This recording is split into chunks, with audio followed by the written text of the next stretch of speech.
Alhamdulillah pada hari ini di Ramadan 1440 Hijriah kita bersama Rapi Kota Banda Aceh, Purna Paskibraka Aceh, Candayu, Erpa melaksanakan kegiatan yang kedua itu sahur on the road yang kita telah melaksanakan bantuan nasi untuk berbuka puasa dan untuk sahur.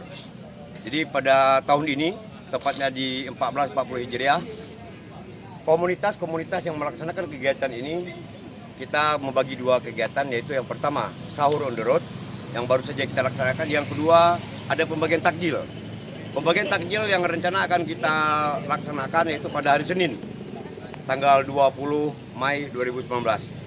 Jadi syukur Alhamdulillah, sasaran yang kita berikan itu kepada para pemulung, para masyarakat yang melaksanakan tadarus di masjid-masjid, tukang becak, dan para penyapu-penyapu jalan yang telah kita laksanakan pada malam hari ini.